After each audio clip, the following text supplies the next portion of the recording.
Mag-unbox tayo ng bagong bili kong boots from Alpinestar. Binili ko sa Velocity.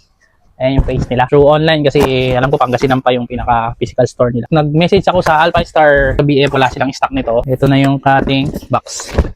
Ang laki niya para siyang monitor ng PC. So, ang nabili ko palang model is yung SMX 6B3. May kasamang papel. So, mayroon siyang manual.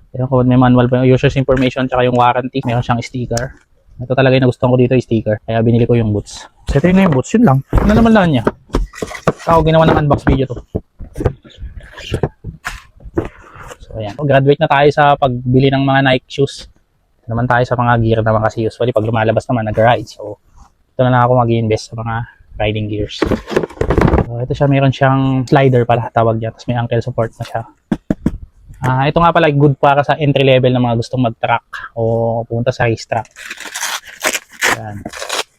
Kasi mga high-end nila yung Super Tech ba yun? Ayun, medyo mahal yun. Ito mura lang to. Wala pa tong 20,000. Below 20,000. Meron siyang zipper dito. Ayan.